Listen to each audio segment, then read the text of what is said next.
پاتې شوه د فلسطین خبره. نو تاسې د تاریخ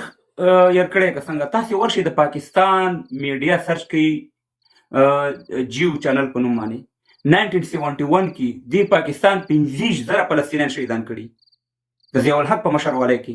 دا د پاکستان دپاره کومه نوې خبره نه ده چې مسلمانانو په ضد باندې پاکستان جوړ د دې لپاره دی چې مسلمانان شهیدان کړي. 10 لکه بنګالیان شهیدان کړي.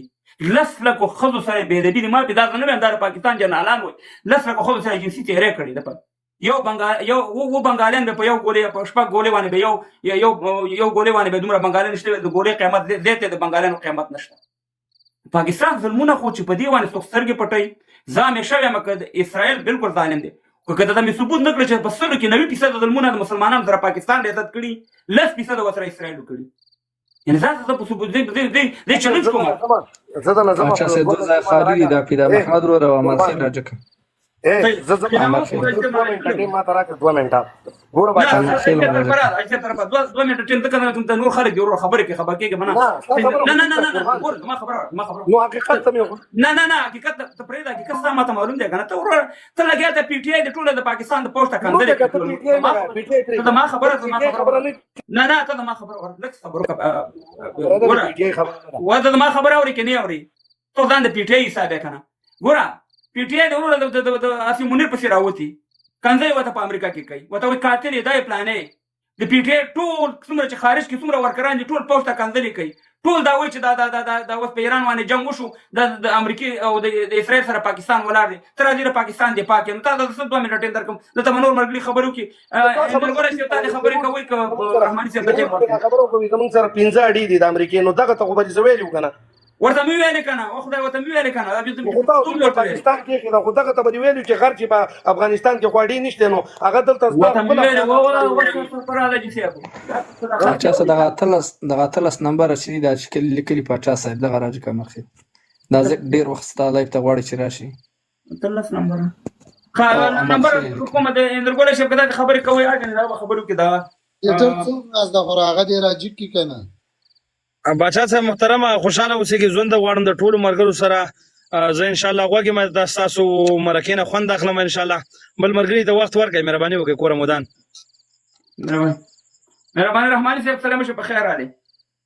السلام علیکم ورحمت الله وبرکاتو. قدرمن پاچا صاحب محترم ته استاد درنو ملګرو ته درناوی وړاندې کوم هیله مند یم چې ټول به جوړ ورو وي. مننه خوشاله اوسئ چې وخت راکړئ پاچا صاحب محترم. نن یو وخت کتو کنه یو وخت پرون کتو چې 2021 کال مشرف او بوش ولاړ سره او بیا 2015 کال ټرمپ او اسی منیر سره ولاړ دي. یعنی هغه وخت کې معاملې په دغه شی او په افغانستان باندې او اوس په ایران باندې معاملې وشوه او بالکل رحماني صاحب یو خبره کو من خپل اسلامي هیوادونو صدام حسین خو کبدو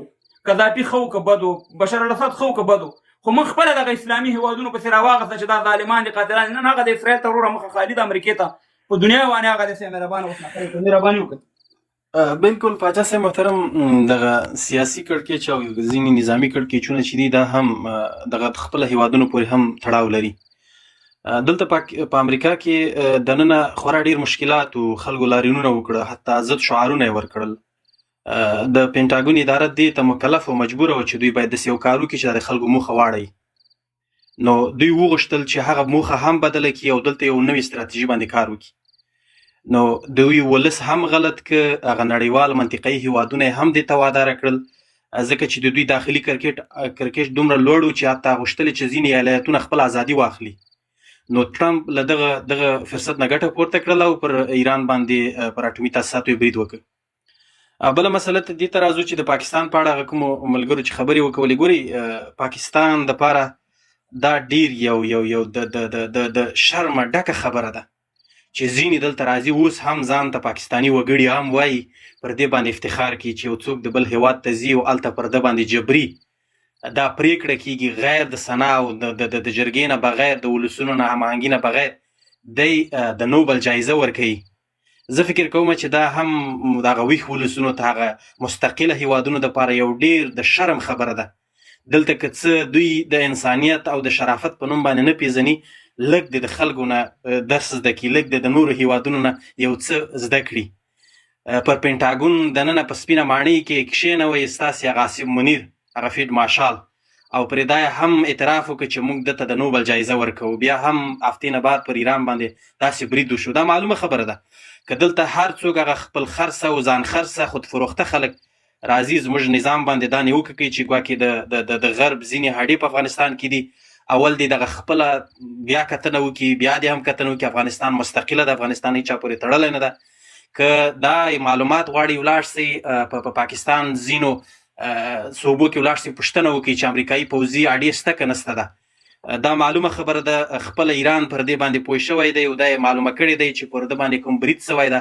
هغه هیواد هم ورته معلوم ده د کوم ځای نه چې اقدام سوی ده نو دا معلومه خبره دی چې د مرتد او ګوډاګی فوج په دې کې لاس لري دا معلومه خبره ده هیڅ لرې خبره نه ده ډېر ژر به میډیا ته هم را څرګنده شي ځکه دلته پوځي حضور لري امریکایان په پاکستان کې پوځي حضور لري امریکایان په عربستان کې پوځي حضور لري امریکایان په عراق کې پوځي حضور لري دغه درې هیوادونه خپل ایرانی رسنیو پر دې باندې تاکید کړی دی چې موږ نه پر دغه درې هیوادونو برید سوی دی نو معلومه دا خبره هم ده چې کله اسرائیلي جیټ الوتکې راځي د هغه ځای څخه پرواز کوي د ایر ډیفنس سیستم یا رادار سیستم ته برابریږي دوباره په بل هیواد کې کښیني دې نه هم دوی معلومات کړی ده دا معلومه خبره ده چې دلته پاکستان همداسې ځینې هیوادونه مستقیمه لاس لري نو اوس به معلومه دا شي چې ایران کوم عمل ترسره کوي ایران په ځوابي برید کې دوی کوم هیوادونه هدف ټارګټ ګڼي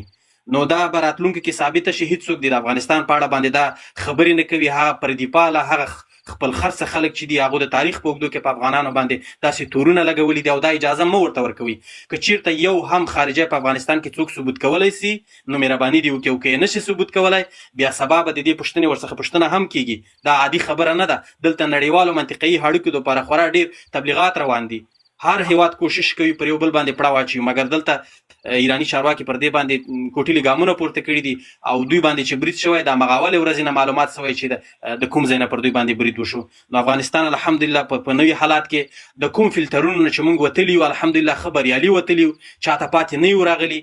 لکه څنګه چې پاکستان په دغه اوسني حالات کې له دغه فلټرو کې ناکامه ووته همداسې به یې ناکامه غواړو همداسې به یې ذلیله غواړو ځکه چې اجیرتوب ګوډاګیتوب همدغه پایله لري موږ الحمدلله د هیچا پورې تړلي یو آزاد مستقل یو د خپل هیواد اولیا منافعو په خبال کې کلک ولاړ یو کلک درېږو دریځ مو ملي ده نه چاته زیان رسوو نه دې موږ ته څوک زیان رسوي متقابل احترام لرو بالکل رحمان صاحب د پاکستان د دې دلالتوب نه دا خبره بالکل واضحه شو چې د پاکستان د چیش لپاره جوړ شوی دا خبره بالکل هغه شک هم پکې ورک شو کنه اوس مخکې خو کېدای شي دا شانه بشانه والا اوس دې مو ته خدای پاک عقل ورکړي که نه هغه شک هم چې هغه شک هم ورک شو چې پاکستان ما دې چې 2 کاله مخکې ما یو شوار ورکړی د پاکستان سفارت مخې ته په لندن کې ما ویل پاکستان کا مطلب کې اسرائیل او امریکا نن بالکل هغه خبره په نښه ولګېده چې پاکستان کا مطلب کې اسرائیل او امریکا اول ته منافقین مولان دي په پاکستان کې ساتلي دي که جماعت شیطانی دی او که په غلامان ډلې ده او که دا نور